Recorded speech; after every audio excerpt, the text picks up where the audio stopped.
Boa noite. Deus nos abençoe.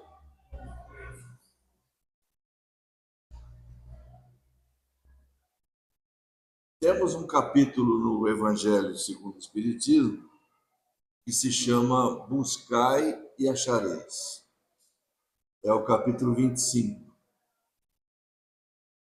Allan Kardec, quando construiu a obra O Evangelho segundo o Espiritismo, ele partiu do conhecimento que já possuía acerca da doutrina espírita para ir até as Escrituras e lançar sobre elas um olhar espírita e extrair dali os ensinamentos que haviam sido ministrados e registrados pelos evangelistas, ministrados pelo Cristo e registrados pelos evangelistas, mas aplicar sobre aquelas escrituras, sobre aqueles ensinamentos, um olhar, repetindo, espírita, uma interpretação espírita.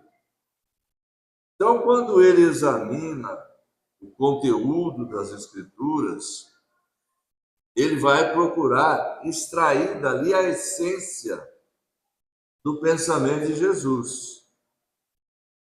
E encontrando essa essência, ele vai desenvolver aquele pensamento com o conhecimento que já obteve através de toda a construção espírita na qual ele vinha trabalhando havia já em torno de 7, 8 anos.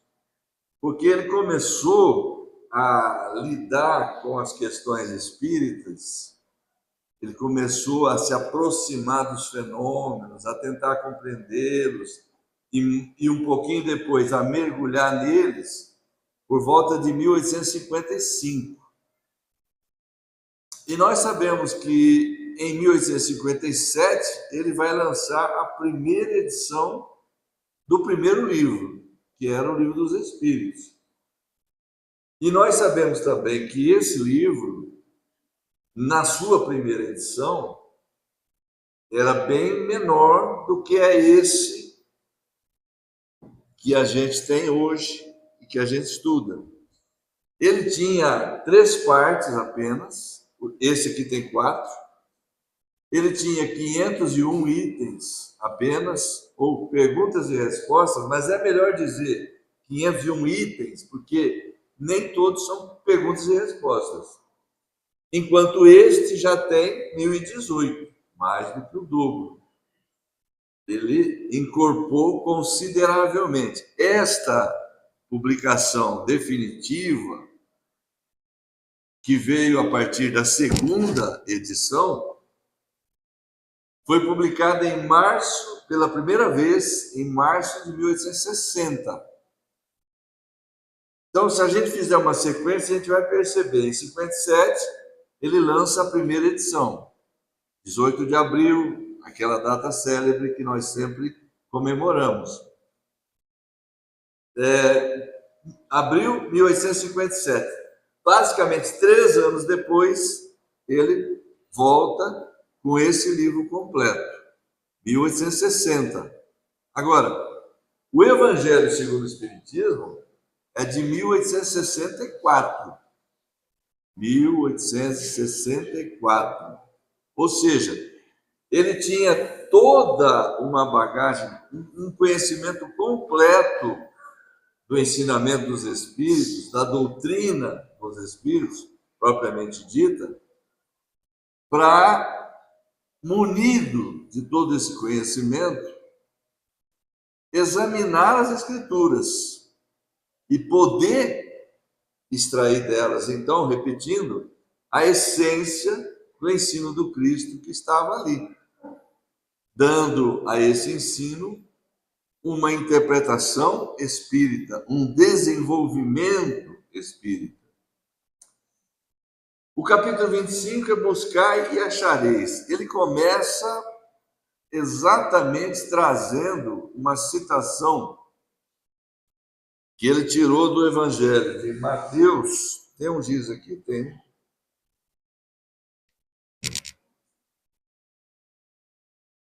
Em Mateus, capítulo 7,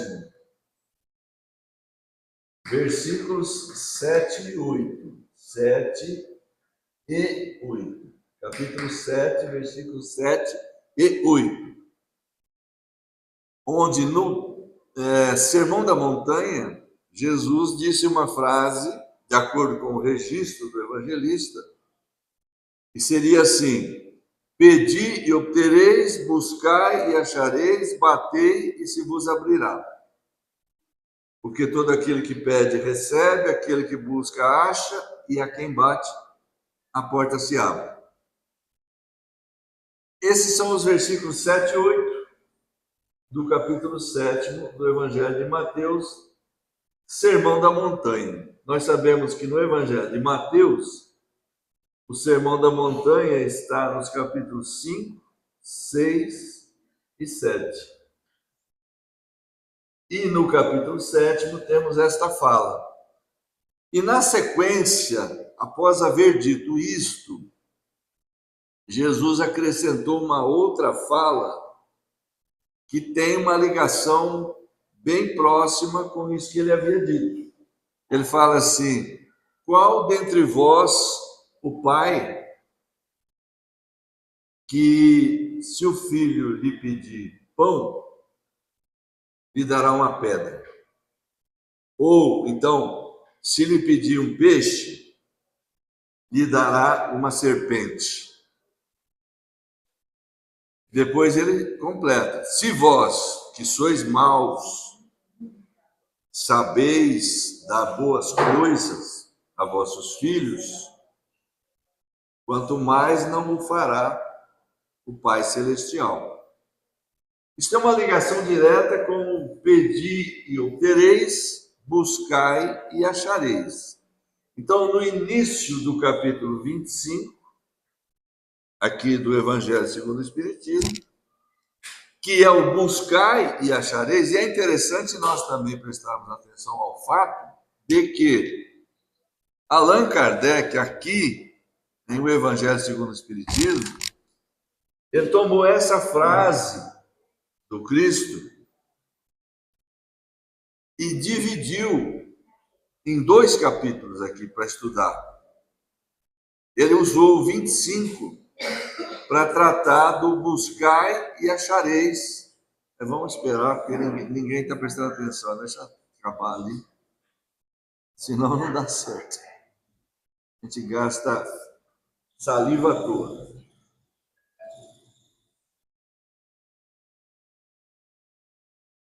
Posso continuar? Ele usou o capítulo 25 para tratar da ideia contida no buscai e achareis, batei e se vos abrirá.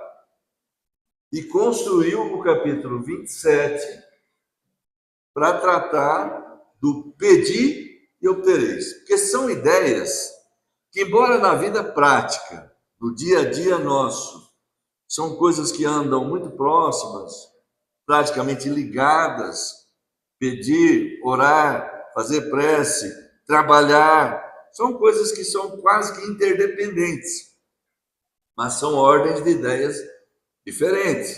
Então, o que é que ele faz? Ele divide, coloca um capítulo para estudar um tema e outro capítulo para estudar o outro tema. No pedir e obtereis, no 27, ele vai entrar com mais profundidade, ainda com o olhar espírita, obviamente, na questão da prece, desse relacionamento com Deus. Agora, no início do capítulo 25, ele põe esse texto. E depois, como ele costuma fazer em quase todos os capítulos, após inserir um texto evangélico, ele coloca comentários. Aqui não é diferente, no capítulo 25. Ele vai começar dizendo assim: segundo o modo de ver terreno, essa máxima evangélica, buscai e achareis, se assemelha a uma outra: ajuda-te e o céu te ajudará.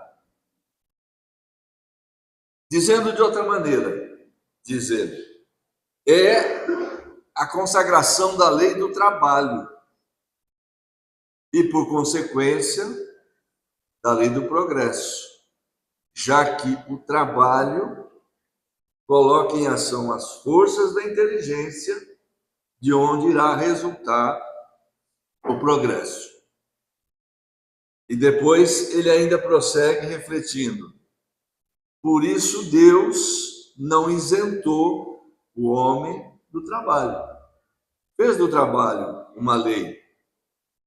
Desde a sua origem, com a inteligência ainda bem precária, o homem é submetido à necessidade de encontrar soluções para resolver as suas questões, as suas dificuldades.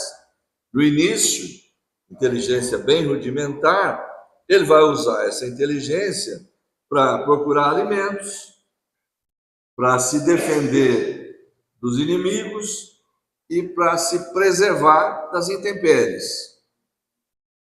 É propriamente aquela atividade ligada ainda à mera questão da sobrevivência. É o instinto de sobrevivência que por longos anos, por longos séculos, irá acompanhar. Mas a inteligência vai se desenvolver.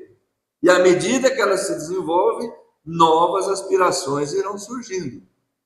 Então, paulatinamente, de uma forma lenta, gradual, além das necessidades físicas, irá sentindo também o homem, o espírito encarnado, a necessidade de atender a determinados anseios espirituais.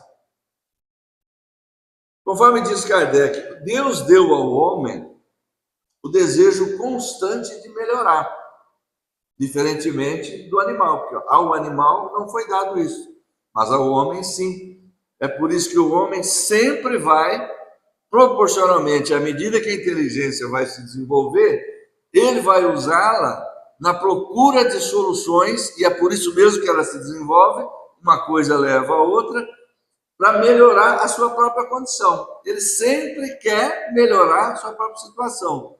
E pensando nisso, ele vai desenvolver as ciências, ele vai procurar soluções para todas as questões e vai, por esse meio, encontrar mecanismos para atender ao seu próprio conforto, ao seu próprio bem-estar. Então, dirá o Kardec assim: Deus não isentou o homem da necessidade de usar os recursos que lhe foram dados. E é por isso que os espíritos não vêm trazer soluções prontas, sem que o homem tenha sequer o incômodo de pensar. Os espíritos virão auxiliar, virão inspirar, virão transmitir ideias boas, sempre que o homem queira fazer uso, se disponha a fazer uso das próprias forças, utilizando as sugestões dos espíritos na construção daquilo que lhe for melhor. Daí que a ponderação de Kardec é assim: se os espíritos viessem trazer prontas as descobertas, as invenções, o homem não teria sequer o incômodo de pensar.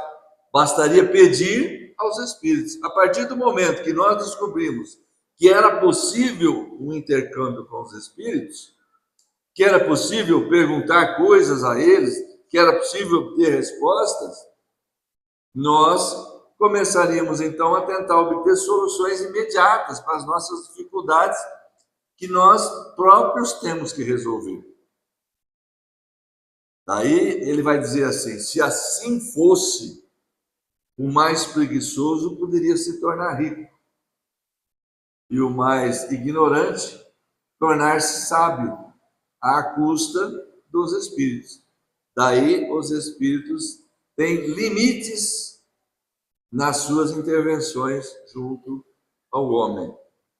Se nós dermos um pulinho até o Livro dos Médiuns, que ele publicou em 1861, a primeira edição, E a definitiva que a gente tem aqui, que a gente estuda, é aquela que surgiu com a segunda edição em 1862.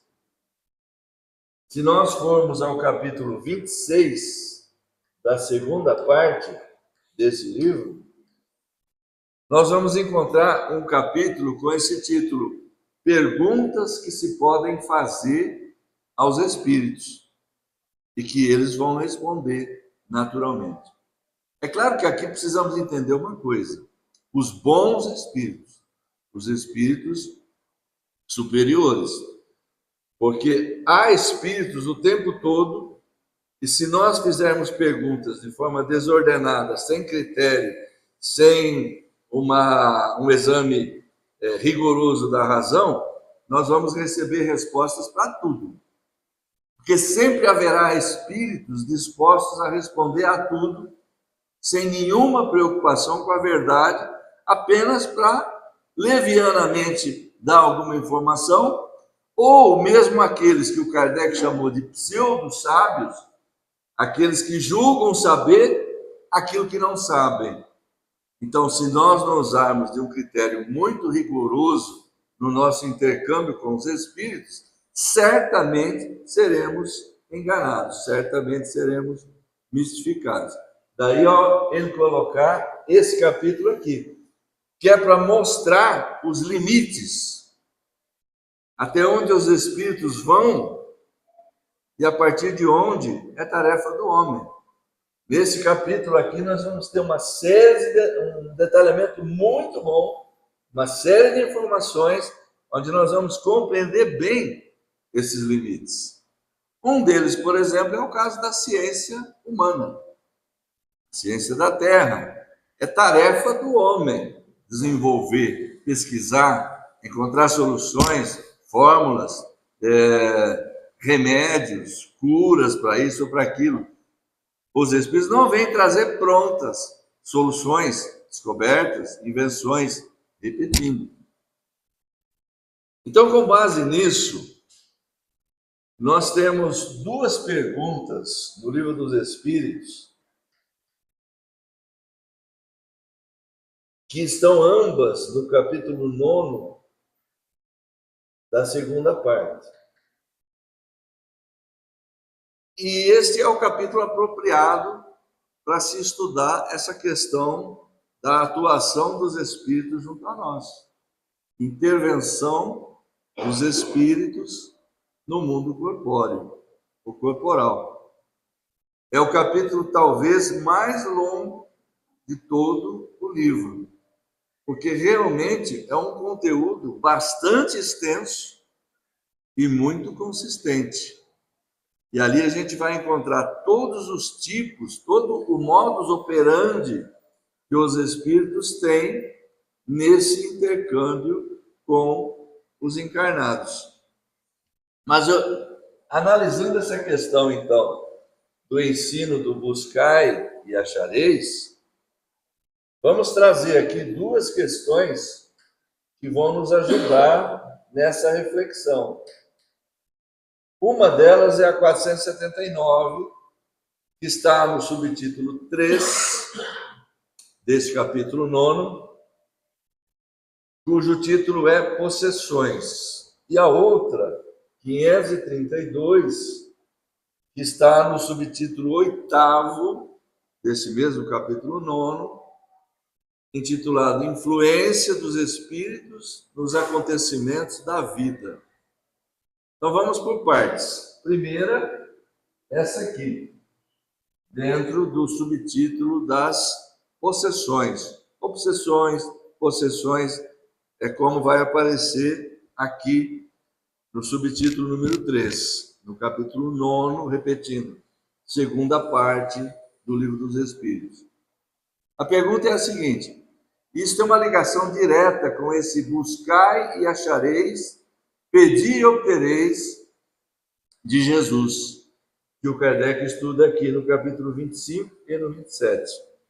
O que ele pergunta aqui, nessa 479? A prece é um meio eficaz para curar a obsessão? Então, aqui, a gente está dentro de um tópico que vai estudar um assunto que não é o nosso tema. Mas essa pergunta, o teor da indagação e o conteúdo da resposta, a qualidade da informação que vem nessa resposta, permite-nos conclusões muito boas sobre isso. Pedi, obtereis, buscai e achareis. Por isso, eu vou trazê-la, porque ela fornece um subsídio muito bom para essa reflexão. A prece é um meio eficaz para curar a obsessão? E antes da gente passar à resposta que está ali, é claro que consultando aí os registros mentais de cada um, das lembranças que temos dos nossos estudos espíritas, da experiência que cada um tem, todos já sabem que essa resposta é positiva. É claro que a prece é o meio mais eficaz para tratar disso. Mas vamos por partes. O que é que os espíritos vão responder? O Kardec vai perguntar. Ele está dentro do assunto. A prece é um meio eficaz para curar a obsessão? E dirão então os espíritos: a prece é um poderoso socorro para todos os casos. Então aqui é preciso a gente fazer uma pausa. Nós partimos de uma pergunta específica, versando sobre um determinado assunto, sobre um determinado problema. Prece é boa para isso? Aí os espíritos dão uma resposta geral, abrangente. Prece é boa para tudo. Prece é boa sempre. Não há nenhum momento em que uma prece possa ser ruim. Começam assim: a prece é um poderoso socorro em todas as situações. Ele havia perguntado sobre a obsessão. Mas eles já começam assim. Só que vem o quê? Uma vírgula. E depois da vírgula, um mas. Mas a prece é um poderoso socorro para todas as situações. Mas o mas é uma conjunção adversativa que é preciso sempre muita atenção para aquilo que vem depois do mas. Pode ser o porém, todavia, contudo, entretanto, né? Todas elas. Conjunção adversativa. Depois dela, geralmente vem alguma coisa que se contrapõe ou que altera de alguma forma aquilo que foi dito. Vou dar um exemplo mais claro, mais próximo de quase todos nós. A esposa diz assim: meu marido é um homem muito bom, mas... Presta atenção, porque depois do mas ela vai dizer a verdade. Né? Então a prece é um poderoso... Não é que isso não seja verdadeiro. A prece é um poderoso socorro para todas as situações. Mas sabei que não basta murmurar algumas palavras para obter aquilo que se deseja. Não basta murmurar algumas palavras para se obter aquilo que se deseja. Porque também, se fosse assim, seria tudo muito fácil. Bom, Deus assiste os que agem e não os que se limitam a pedir. Então, vamos repetir essa parte. Mas sabei que não basta murmurar algumas palavras para obter aquilo que se deseja. Deus assiste os que agem e não os que se limitam a pedir. Depois, após dar esse conceito geral, após enunciar de uma forma suficientemente clara como é que a coisa funciona, eles concluem a resposta voltando ao tema específico que havia sido perguntado, que era o da obsessão.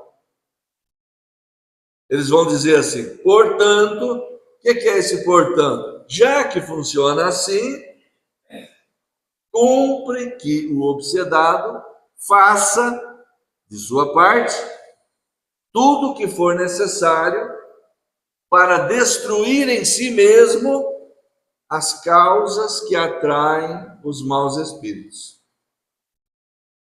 Então vejamos que nessa pergunta e nessa resposta, a gente tem claramente colocados os dois princípios que foram enunciados ali por Jesus e que o Kardec analisa nos dois capítulos, 25 e 27. Pedi e obtereis, buscai e achareis. As duas coisas estão apresentadas nessa pergunta e nessa resposta. Ele enfatiza a importância da prece, da qual nós nunca devemos abrir mão, em qualquer circunstância, em qualquer dificuldade, em qualquer adversidade, diante de qualquer dor, de qualquer obstáculo, de qualquer desafio. O que é que eles disseram? A prece é um poderoso socorro para todas as situações. Isso ninguém desconhece, ninguém vai negar isso, evidentemente. Então, nós entramos aqui nessa questão, ela ficou evidenciada. Pedir e obtereis. Agora, é só isso? É só pedir e obter? Não basta murmurar algumas palavras para obter. É preciso fazer aquilo que você pode fazer, a sua parte na solução do problema. Essa, os Espíritos não farão. Fica tudo muito claro quando estudamos bem, voltando aqui ao capítulo do Livro dos Médiuns, esse aqui, 26, da segunda parte. Perguntas que se podem fazer. O que é que nós podemos pedir aos Espíritos? Até onde eles vão? E a partir de onde a solução depende de nós. Eles não vão trazer de mão beijada. Eu vou trazer uma outra pergunta, que é a 532, que ajuda na compreensão também do mesmo, nós estamos falando desse tema, né?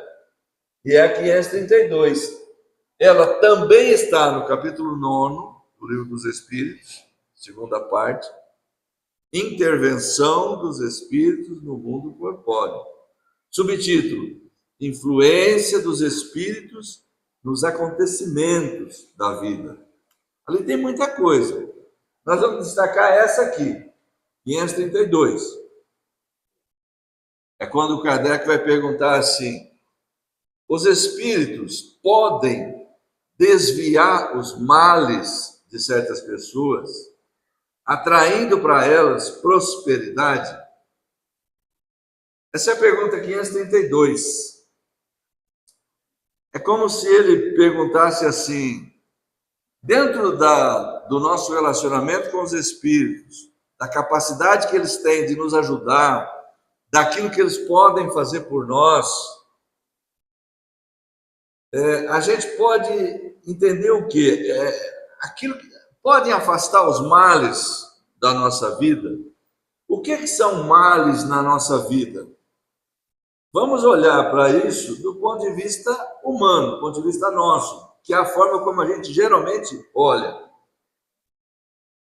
Pode começar pela sogra, se você quiser, não tem problema, pelo cunhado.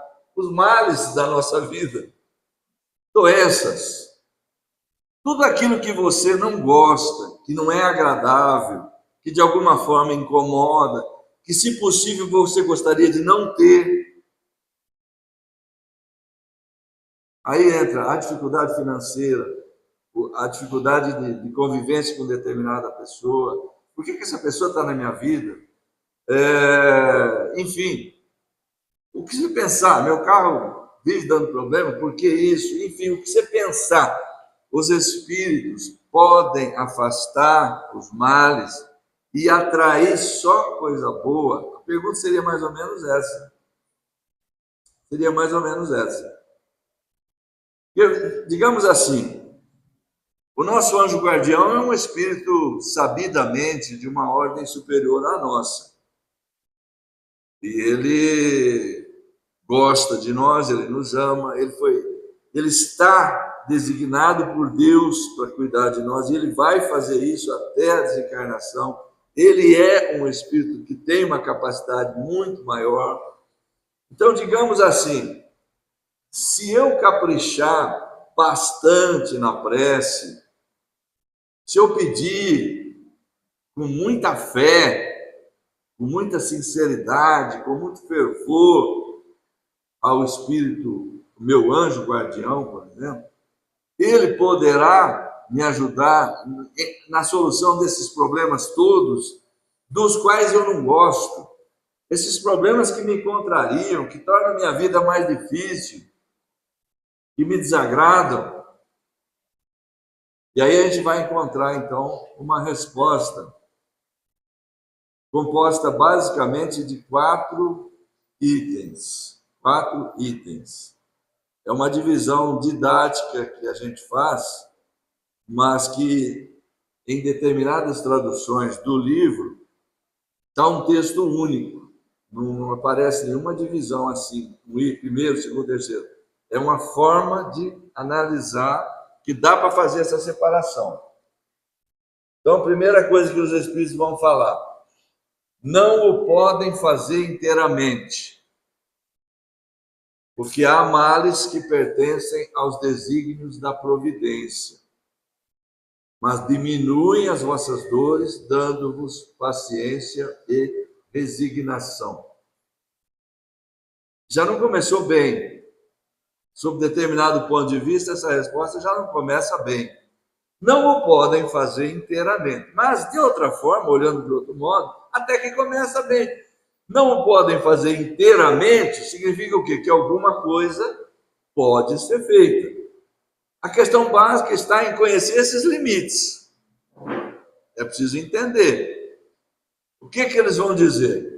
Por que não pode fazer inteiramente? Por que os bons espíritos não podem interagir na nossa vida e tirar dela todas as dificuldades, deixando a nossa vida tranquila, serena, sem preocupação, sem doença, sem desafio nenhum?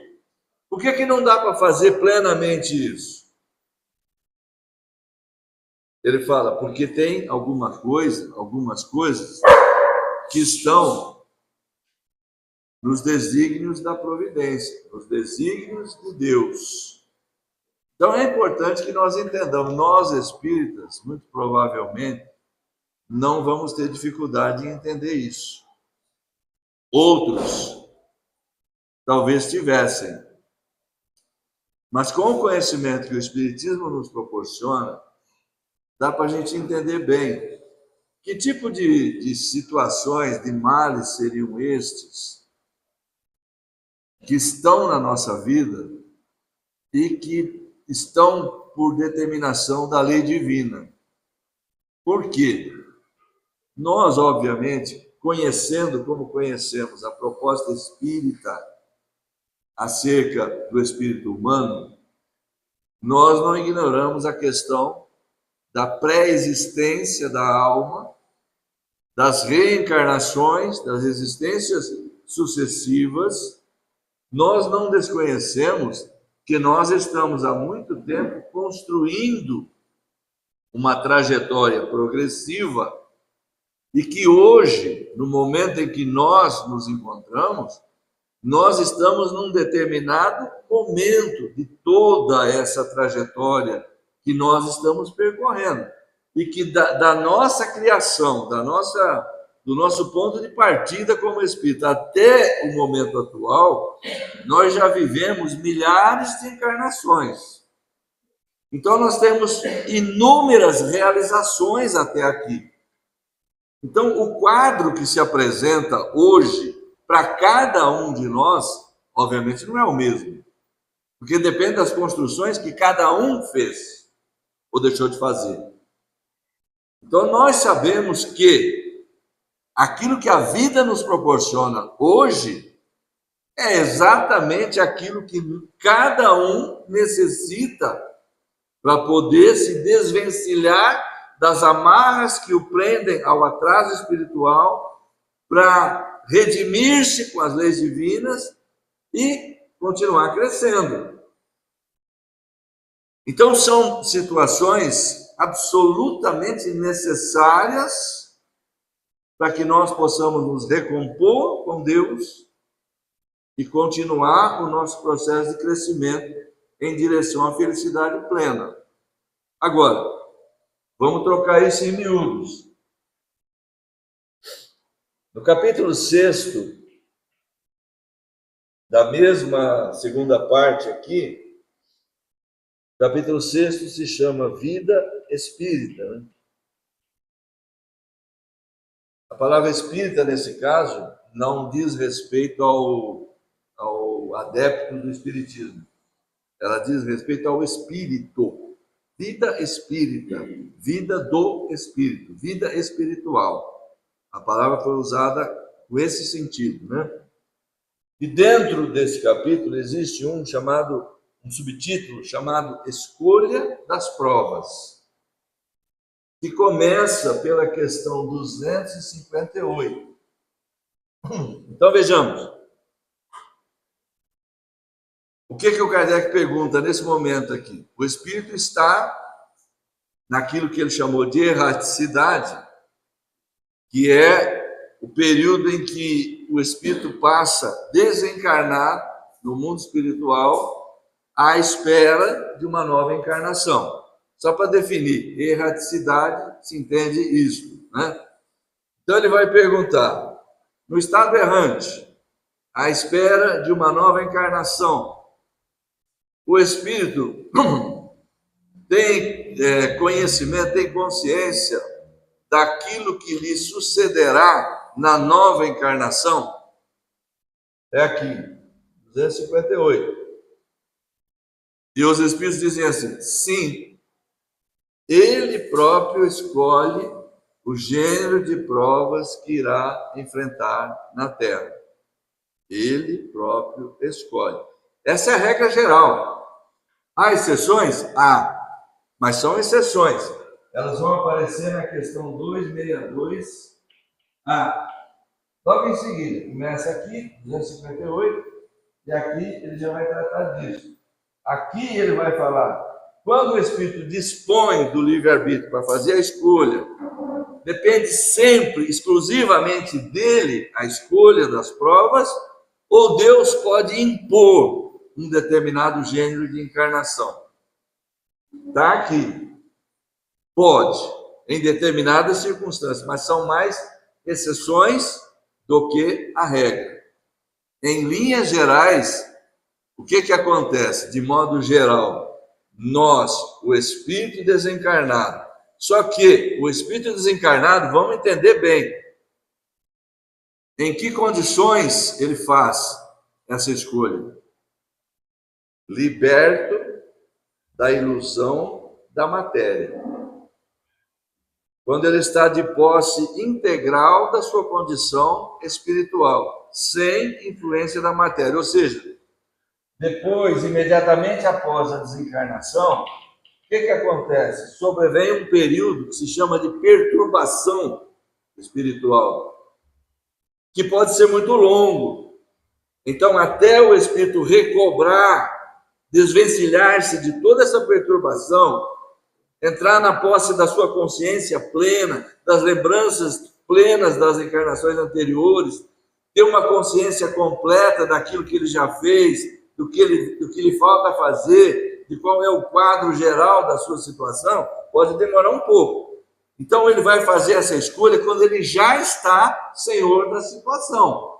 Então ele consegue avaliar criteriosamente o que ele precisa, quais são as suas necessidades realmente evolutivas. E ele vai fazer escolhas, notem bem, gênero de provas, não são os detalhes. Isso vai ser tratado com muita profundidade em todo esse desenvolvimento, não vamos entrar nisso aqui, agora. Gênero de provas, as coisas mais importantes, renascer num determinado meio social, determinados acontecimentos de grande importância, que têm impacto no destino da pessoa, enfim, essas questões que o próprio Espírito, examinando a sua realidade, suas realizações até ali, percebe as suas necessidades reais. Então ele vai escolher na Terra um gênero de prova de vida que vai proporcionar a ele a maneira mais eficaz dele se redimir, se for o caso, o tipo de expiação que ele necessitar, que as expiações, em grande parte, na sua maioria, também são escolhidas por nós, não só as provas, porque a expiação é sempre uma prova, mas nem toda prova é uma expiação, como a gente lê no Evangelho segundo o Espiritismo. Então, ele tem, nesse momento, ele está plenamente consciente, ele sabe aquilo que de fato ele precisa. Então, ele não titubeia em programar, escolher provas amargas, provas difíceis, quando ele vê que ele precisa delas para se redimir e para poder progredir, porque no mundo espiritual, nessa condição aqui, ele entrevê aquela felicidade plena que os espíritos mais desenvolvidos desfrutam, e ele não, porque ele ainda não alcançou essa condição. E é lá que ele quer chegar. Kardec até vai perguntar, no desenvolver desse assunto, não seria, porque aí é o pensamento da Terra, que ele coloca para a gente entender. Não seria mais natural, se o Espírito tem a escolha, que escolhesse ser príncipe, ser milionário, e aí todo mundo... Né? Esse é o olhar que nós temos aqui, é o olhar terreno, é o olhar influenciado pela matéria, pelo prazer material. Depois de encarnado, geralmente a percepção muda mesmo. Porque nós, como espíritos de terceira ordem, imperfeitos, a influência material predomina sobre o espírito. Nós ainda não somos de segunda ordem. Segunda ordem, o espírito predomina sobre a matéria. Mas nós não. Quando encarnados, muitas vezes a gente olha até com certo dissabor, com certa mágoa, com certa tristeza, as provações que a vida nos oferece, que a gente já não consegue ver nelas mais aquilo que a gente via quando desencarnado, nessa condição aqui, quando a gente percebia de fato que aquela experiência, por amarga que fosse, era aquela que iria nos redimir. Então, aí quando na 532 os Espíritos respondem, não podem afastar as provas inteiramente, fica claro. Porque se nós pedimos determinado gênero de provação, porque entendíamos que aquilo era absolutamente necessário à nossa redenção e ao nosso crescimento, e agora a gente olha com outro olhar, porque a gente está encarnado, e aí a gente pede a Deus, pô, alivia isso para mim.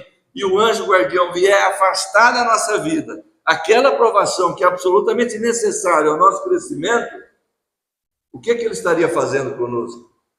Aquilo que o Cristo falou aqui, ó, depois dessa coisa, nos dá a pedra no lugar do pão, a serpente no lugar do peixe. Ele fala, Deus não fará isso, vocês não fazem isso, Deus muito menos. Então, o bom espírito, o anjo guardião, quem quer que seja, nunca vai remover da nossa vida uma prova que é necessária à nossa redenção e ao nosso crescimento. Daí a resposta da 532. Não o podem fazer inteiramente, porque há males que pertencem aos desígnios da providência. Isso tudo é a estruturação da lei divina, da forma como a gente vem sucintamente falando aqui. Mas ainda nessas situações, o que é que eles falam no complemento? Mas diminuem as vossas dores, dando-vos paciência e resignação. Tá, não pode remover, mas vão nos dar força. Se nós estamos orando, pedindo com sinceridade, com fervor, com fé, pô, não dá para tirar isso. Isso aí você tem que suportar até o final. Mas só que eles vão nos ajudar, vão nos fortalecer, vão nos dar coragem. Aquela coisa, aguenta aí que isso vai ser bom para você, depois vai valer a pena, etc, etc. E a gente passa a enfrentar a vida, ainda que a coisa não tenha sido solucionada, de uma forma melhor. Aí, na sequência, tem uma outra coisa importante. Depois de dizer isso, eles vão dizer assim, sabei também que frequentemente depende de vós diminuir esses males, ou remover esses males, ou pelo menos atenuá-los. Frequentemente depende de vós desviá-los ou pelo menos atenuá-los. Por quê? Porque nós conservamos ainda e sempre o chamado livre-arbítrio. Aquele mesmo livre-arbítrio que a gente tinha lá no mundo espiritual, ao fazer a escolha, eles falam, nisso consiste o seu livre-arbítrio, fazendo essa escolha, beleza. Mas depois encarnado, nós continuamos senhores do livre-arbítrio. Então, nós podemos lidar com a situação A de uma forma ou de outra.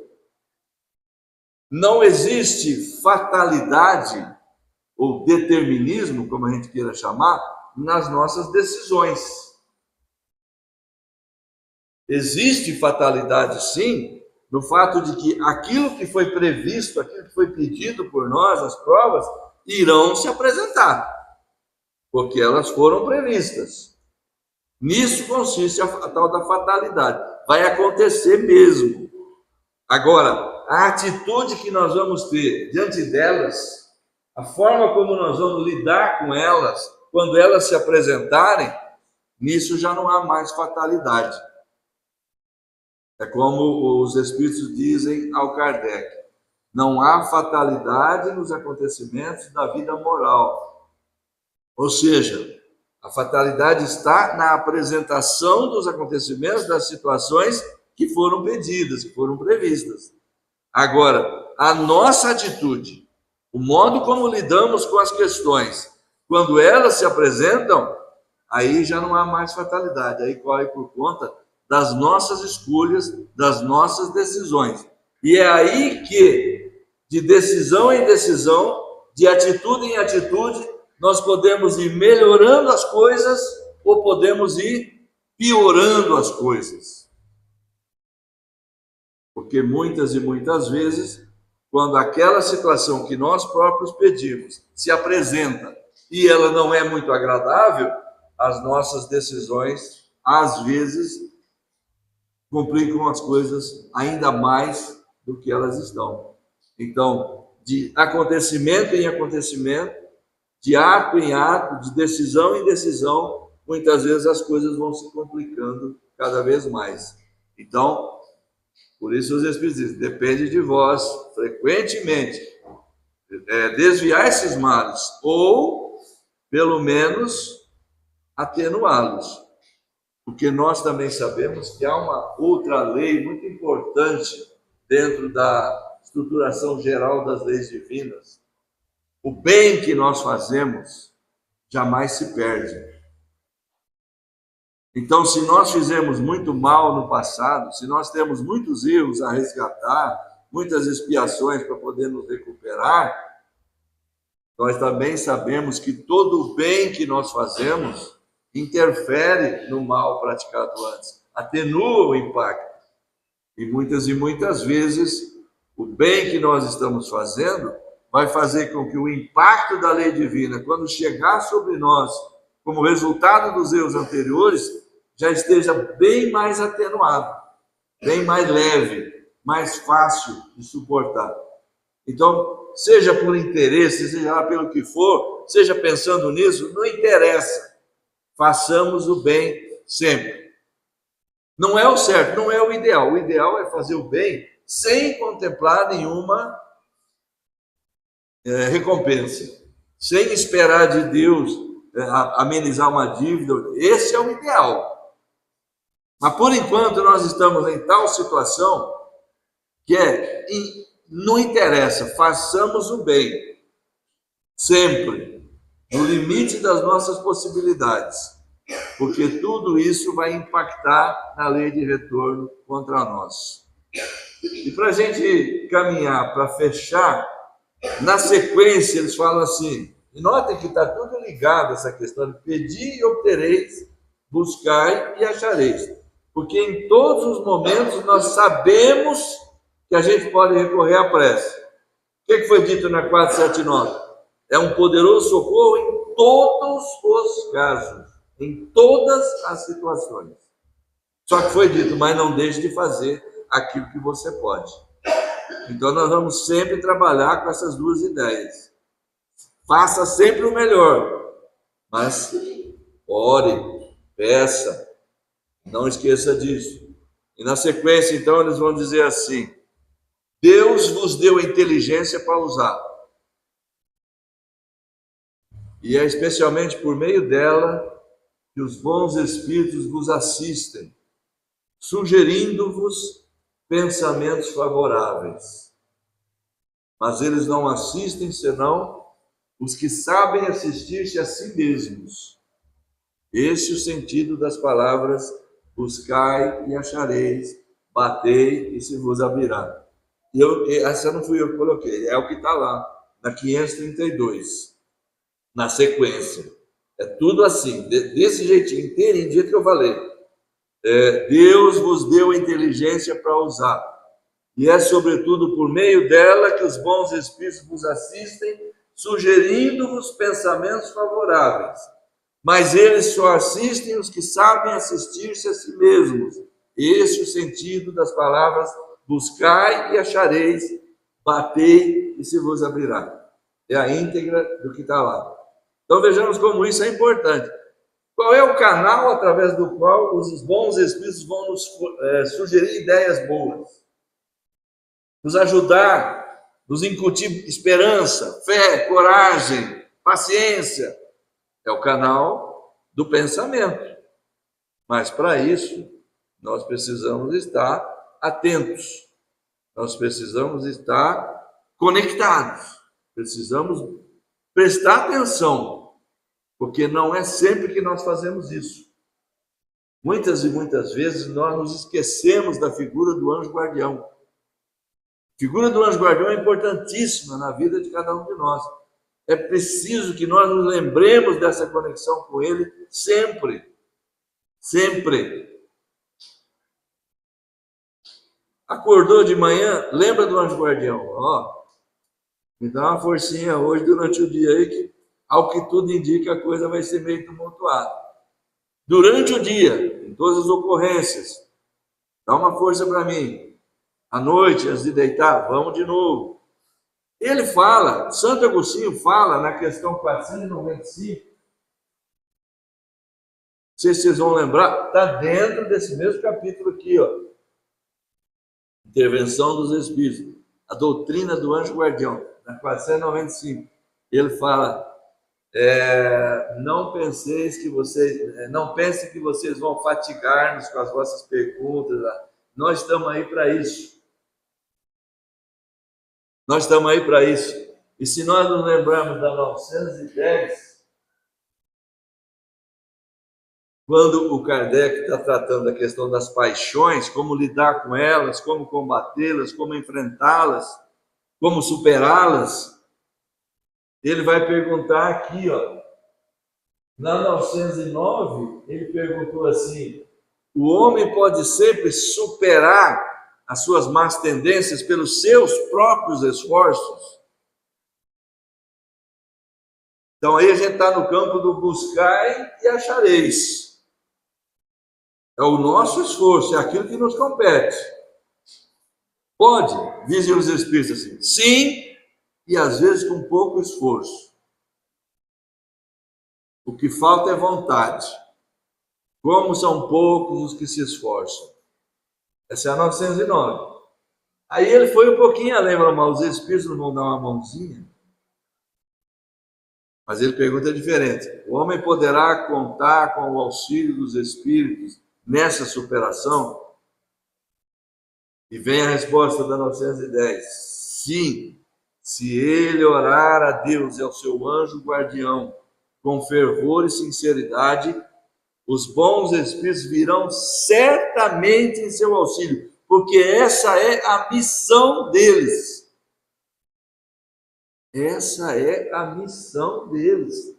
Santo Agostinho fala na questão 495, não Não pense que vocês vão nos cansar com os vossos pedidos, com as vossas perguntas. Nós estamos aí para isso. E aqui, de novo, é dada essa informação. Peça, mas peça com sinceridade. Mostre que você quer superar aquela paixão. Eu estou pedindo ajuda nisso. Eu quero vencer essa paixão, essa imperfeição. Mas tem que ser algo sincero. Em todas as questões vai aparecer assim: sinceridade. Porque tem que ser. Os bons espíritos vão sondar o nosso mundo íntimo. Eles vão saber se a gente está pedindo da boca para fora ou não. Eles querem saber se de fato a gente está afim de se libertar daquele vício. Se a gente de fato quer vencer aquela imperfeição. Porque em grande parte das vezes acontece que as paixões são prazerosas. Então, às vezes a gente fala que quer se libertar delas, mas elas dão um prazer, não é? A gente quer, mas não quer tanto assim. E os bons espíritos vão ver isso no nosso mundo íntimo. E para finalizar a nossa reflexão, no final da 532, ele fala assim: e é bom vocês saberem também que aquilo que vos parece um grande mal, nem sempre o é.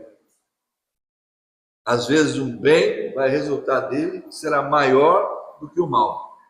Mas isso vocês não sabem compreender, porque vocês não veem senão o momento presente e não pensam a não ser na vossa própria pessoa. Que é uma coisa fantástica, né? Todo mundo. A gente sabe que é isso mesmo. A gente não projeta o futuro, a gente não projeta algo maior. A gente pensa em nós mesmos. Eu quero o meu bem, eu quero o melhor para mim. Se isso resultar num prejuízo para você, pouco me importa, o problema é seu. Eu quero o meu bem. Em geral, é isso que se passa. Então, os espíritos alertam: cuidado com isso. Às vezes você enxerga em determinada coisa um mal, que não é exatamente aquilo que você queria, mas aquilo, para a maioria, está sendo bom. Você não é capaz de ver porque atrapalha o seu interesse. E tem muito disso. Ou então você só vê o momento presente, você não é capaz de ver o futuro. Certas provas, certas situações são difíceis, mas se vencidas, elas vão garantir uma felicidade futura, que ainda não, a gente não consegue sentir, não consegue ver, não consegue avaliar. Mas sabemos que ao derrotar os nossos desafios, ao derrotar as nossas paixões, nós estamos abrindo caminho para uma felicidade que virá numa quantidade grande, numa quantidade maior e mais expressiva.